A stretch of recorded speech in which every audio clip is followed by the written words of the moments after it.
ప్రభువునందు నాకు అత్యంత ప్రియులారా, అన్ని మతములు మంచినే చెబుతున్నాయి కదా.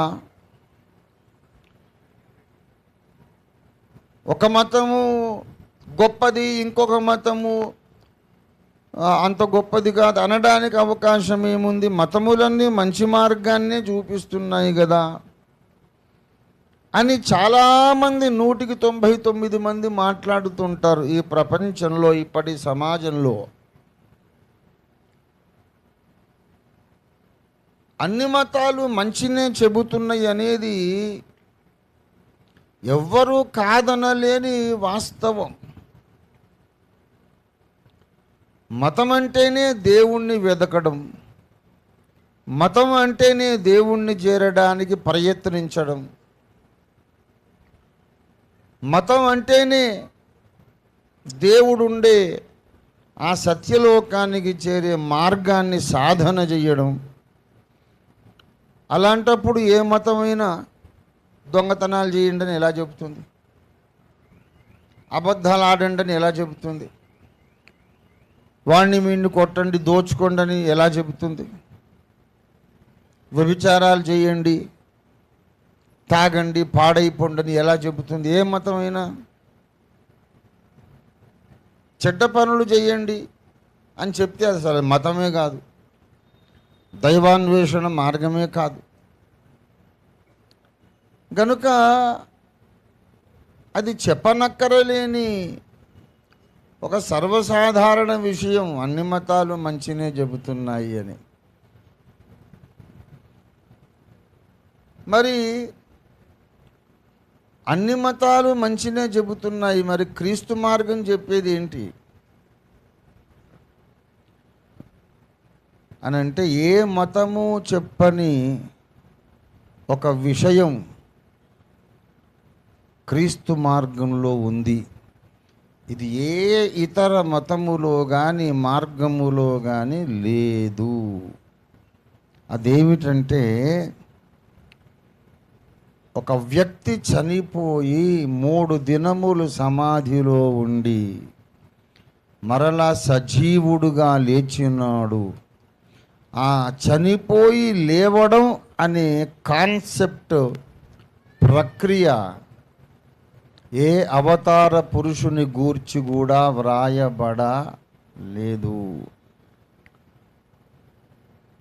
దేవుళ్ళనబడిన వారు, దైవములనబడిన వారు ఎందరో ఉన్నారు, పూజలు అందుకునే వాళ్ళు ఎందరో ఉన్నారు అని బైబిలే ఒప్పుకుంటుంది. ఈ లోకంలో చాలామంది ఉన్నారట పూజలు అందుకునేవారు. 1 కొరింథీ పత్రిక 8వ అధ్యాయము 5వ వచనం చూడండి. దేవతలనబడిన వారును ప్రభువులనబడిన వారును అనేకులున్నారు. ఆకాశమందైనను భూమి మీదనైనను దేవతలనబడినవి ఉన్నను మనకొక్కడే దేవుడున్నాడు. ఆయన మనకందరికీ తండ్రి. ఆయనలో నుండి సమస్తము ఆయన నుండి కలిగెను. ఆయన కోసమే మనం ఉన్నాం.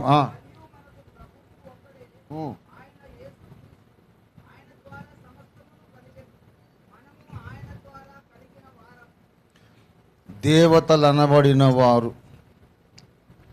ప్రభువులు అనబడిన వారు ఎందరు ఉన్నను మనకు ప్రభు ఒక్కడే, ఆయన యేసుక్రీస్తు. ఈ లోకం చాలామందిని ఆరాధిస్తుంది, అది మనకు తెలుసు, బైబిలే చెబుతుంది. కానీ మనకు మాత్రం ఒక్కడే ఉన్నాడు. ఎందుకు అంటే,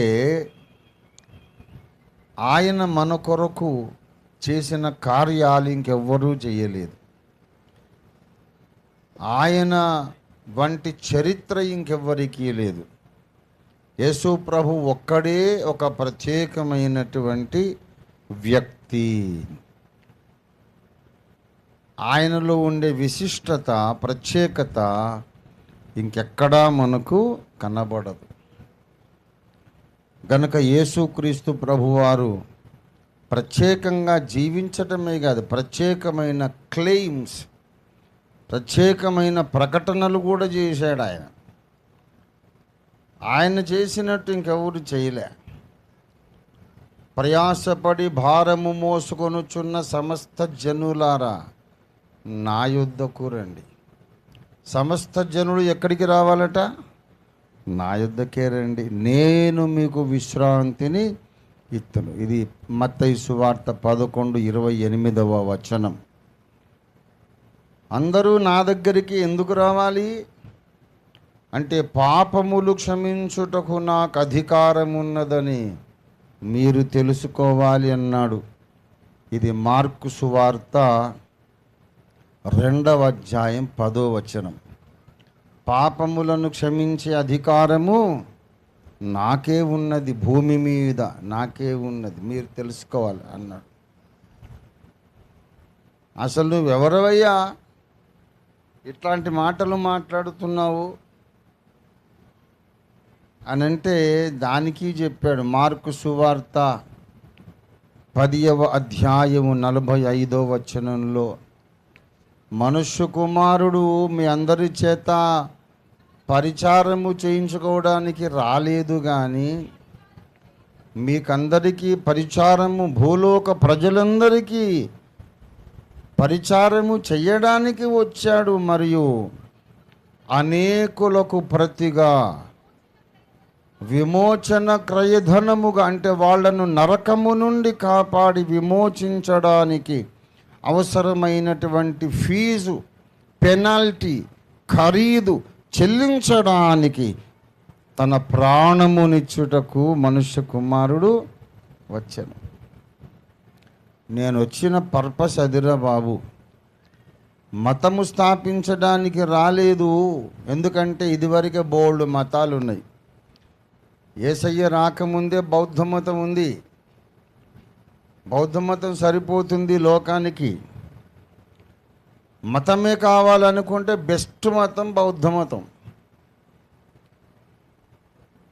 నీ సాటి మనిషిని ప్రేమించమని చెప్పాడు. ఏ జీవిని హింసించొద్దు, ఎవరికి బాధ కలిగించకని చెప్పాడు ఆయన. ఎక్కువ ఆశలు పెట్టుకోకు, జీవితం శాశ్వతం కాదు. ఏదేదో కావాలని పరుగులెత్తి ఏదేదో సంపాదించుకొని ఆ రోజు రాత్రి నీ గుండె ఆగిపోతుంది. ఎక్కడికి వెళ్ళిపోతావు? నువ్వు సంపాదించింది ఏమైపోతుంది?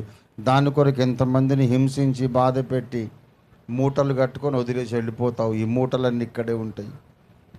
ఆశలనేవి లేకుండా చేసుకో, నీకే బాధ ఉండదు అని దివ్యమైన మార్గాన్ని చెప్పాడు గౌతమ బుద్ధుడు.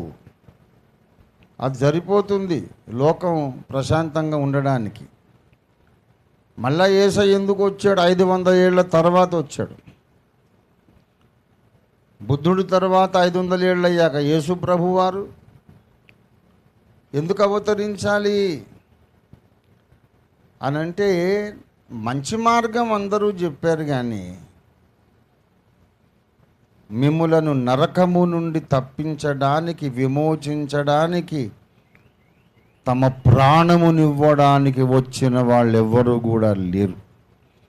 గనక నా దగ్గరికి రావాలన్నాడు. దేవునికి స్తోత్రం కలుగునుగాక.